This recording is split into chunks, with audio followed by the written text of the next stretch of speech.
আমার এক স্টুডেন্ট আমার কাছে জানতে চেয়েছে, স্যার চন্দ্রভেদী প্রাণায়াম আর অনুলোম বিলোম কি এক? আমি বললাম না।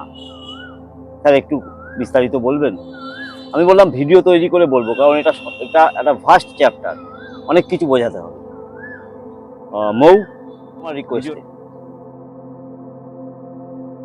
আগে বলতে হয় যে আমাদের যে মানব শরীর, এই মানব শরীরে ৭২,০০০ 72,000 নারী মানে হচ্ছে এনার্জি চ্যানেল রয়েছে। এই ৭২,০০০ এনার্জি চ্যানেল অ্যাক্টিভ থাকতে হয় যদি আপনার শরীর সুস্থ রাখতে চান। আর তার মধ্যে অন্যতম ৩টে এনার্জি চ্যানেল, যেটা হচ্ছে ইরা, পিংলা আর সুষুম্না। এই ৩টে চ্যানেল খুব ইম্পর্টেন্ট আমাদের, ভালো করে বুঝবেন। আমরা যদি এখান থেকে শরীরটাকে দুটো ভাগ করি, তাহলে একটা হচ্ছে বাম দিক, একটা হচ্ছে ডান দিক। ব্রেনেরও ঠিক হ্যান্ডস্পায়ার, লেফট হ্যান্ডস্পায়ার, রাইট হ্যান্ডস্পায়ার। তো বাঁ দিকে যে নারী, সেটাকে আমরা লেফট নস্ট্রিল দিয়ে ডিনোট করি, চন্দ্রনারী বা ইরা। আর ডান দিকে যেটা, সেটা হচ্ছে সূর্য নারী বা পিংলা।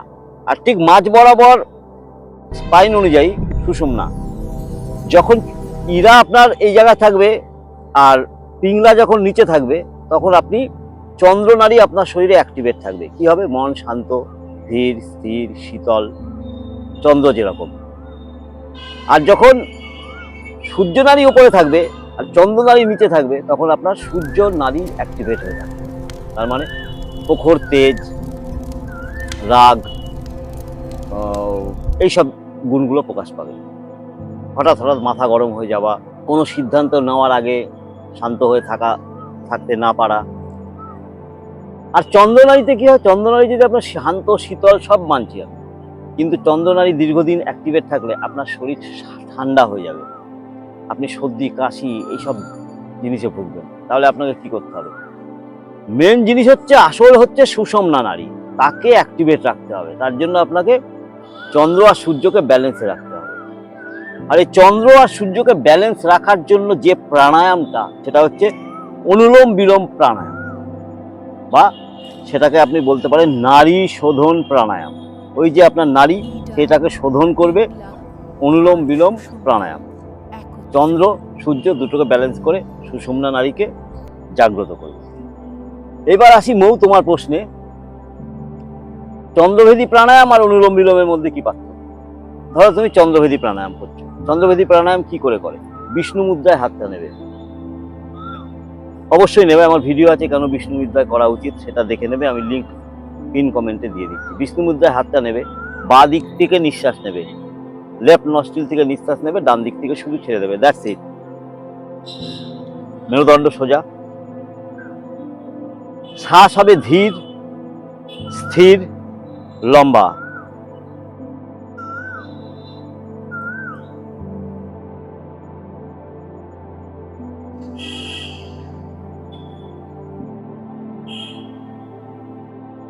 বাঁ দিক থেকে নিলাম, ডান দিক থেকে ছেড়ে দিলাম, চন্দ্রভেদী প্রাণায়াম।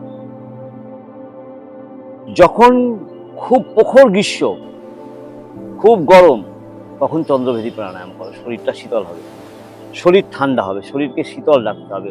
গরমকালে অবশ্যই প্রত্যেকের করা উচিত চন্দ্রভেদী প্রাণায়াম। আর অনুলোম বিলোম কি করছে? অনুলোম বিলোম আমি বাদিক থেকে নিচ্ছি, ডান দিক থেকে ছাড়ছি, আবার ডান দিক থেকে নিচ্ছি, বাদিক থেকে ছাড়ছি।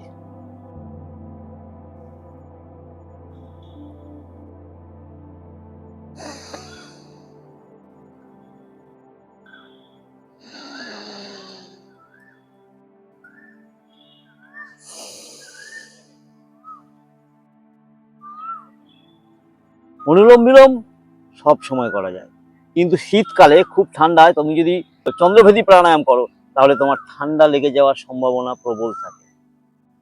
বোঝাতে পারলাম?